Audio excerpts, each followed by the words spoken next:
అర్జెన్సీని మనం అందుకోలేక చాలా మంది బాధపడుతూ ఫాల్స్ ప్రెస్టేజ్లకు పోతున్నటువంటి సమాజంలో నా యొక్క ఉద్దేశం ఏంటంటే ఆ పనులకు నేను ఒక్కడిని చేస్తున్నాను గొప్ప అని కాదు.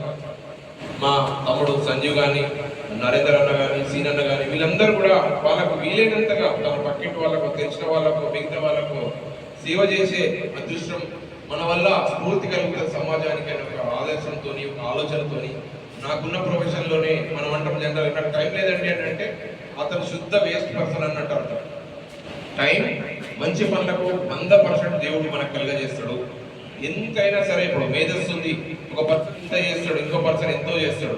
సో అందరికీ అవే రెండు కళ్ళు, అవే రెండు చేతులు, ఒకటే హృదయం కావాల్సింది. మంచి హృదయం మైండ్ సెట్ లో పెట్టుకొని నలుగురికి దాహార్తిని, కొంతమంది చూస్తామన్నా ఒక దగ్గరికి పోతే పెద్ద సేట్ ఉంటాడు, పెద్దగా బిజినెస్ ఉంటుంది, ఏదో ఉంటుంది, కానీ ఎవరైనా వచ్చి నాకు ఇంత సహాయం కావాలని నిజమైన ఆర్ద్రతతో వచ్చినటువంటి వ్యక్తికి సహాయం లేకుండా ఏటో అనే సిచ్యువేషన్ కాకుండా దేవుడు పైనుంచి గమనిస్తాడు మనం ఏ రకంగా సేవ చేస్తున్నాం.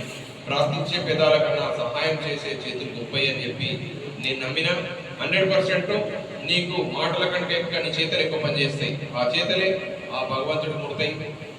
కాబట్టి ఆయన యొక్క దీవెనతో ఇప్పుడు ఉన్నటువంటి మన యొక్క చిన్న సమాజంలో మనకు ఒక చేతి అందేంత దూరం కాకుండా మీ అందరి యొక్క ప్రేమ కలిగిందనుకో, ఒక 1,00,000 చేతులు అయితేనా అందరూ అన్నార్థులకు, ఆపదలో ఉన్న వ్యక్తులకు, కష్టాలు ఉన్న వ్యక్తులకు, బాధితులకు, పీడితులకు అందరికీ కూడా ఒక రక్షణ కవచంగా ఉండాలంటే 90% ఉన్నటువంటి మన యొక్క బడుగు బలైన వర్గాలు, ఎస్సీ ఎస్టీ మైనారిటీస్ ఉన్నటువంటి వీళ్ళందరూ కూడా, అలాగే ఉన్నత వర్గాల్లో ఉన్నటువంటి పేదలకు కూడా, మంచి మనసు ఉన్నటువంటి ప్రతి ఒక్కరికి కూడా సమాజంలో సేవ తీసుకునే అవకాశం ఉంది. ఇవ్వాల్సిన బాధ్యత కూడా మన పైన ఉంది. వాళ్ళ హక్కుదారులు మనం ఇవ్వాల్సిన బాధ్యత మనం. ఒక మంచి చదువు కలిగినటువంటి వ్యక్తి, ఒక మంచి మేధావి మౌనం ఎప్పటికీ సమాజానికి చెడుగానే పరిగణిస్తుంది. కాబట్టి ఎప్పుడో ఒకప్పుడు నాకు ఆలోచన వచ్చింది, చిన్నప్పుడు పేదరికంతో పెరిగినాం, అటువంటి స్థితిలో మన పక్క నుంచి కొంతమంది వెళ్ళిపోయి మనని పట్టించుకోకుండా పోయినా కానీ మనం ఏం బాధపడకుండా మనం కూడా ఒక ఆపన్నహస్తం వారికి ఇవ్వాలా. అటువంటి జీవితాన్ని నాకు ఇవ్వమని చెప్తున్నా. మనం చనిపోయిన తర్వాత ఆ సూర్ కింద నిలబడి చాలా మంది అంటారు, అబ్బా ఎప్పుడు చెప్తున్నారని కాకుండా ఆ పర్సన్ అయ్యో చాలా మంచివాడు ఉండే, ఒక నలుగురు సేవ చేసిన అనేది ఆ కీర్తి పుట్టి నుంచి చనిపోయే వరకు ఒక కల్పితమైనటువంటి భ్రమైనటువంటి జీవితంలో 100% ఈ మంచి పనులు ఖచ్చితంగా దేవుడికి వస్తాయి.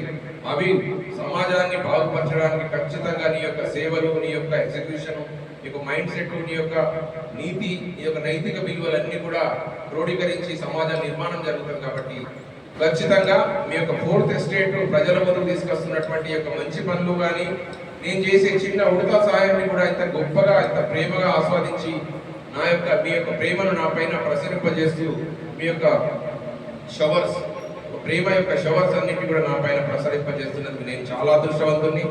ఇలాగే ఇంకా నాకు దేవుడు అవకాశం ఇస్తే ఇంకా ఎక్స్పాన్షన్ ఆఫ్ మై సొసైటీకి నా సర్వీసెస్ కానీ, నా యొక్క ప్రేమ కానీ, మానవతా విలువలు ఎక్కడికి కాపాడుకుంటూ ఏది జరిగినా మంచి కొరకు అనుకుంటూ ముందుకెళ్ళి మీ అందరినీ ప్రేమను పొందినందుకు ఈరోజు నా జన్మదినం సందర్భంగా ఇక్కడికి వెళ్ళలేదు, మీ యొక్క మధ్యలోనే నేను ప్రేమ పూర్వకమైనటువంటి జన్మదిన ఈ యొక్క ఈవెంట్ జరుపుతున్నందుకు మీ అందరికీ కూడా నేను కృతజ్ఞత, అభినందన తెలియజేసుకుంటూ ఇస్తాను. Thank you so much.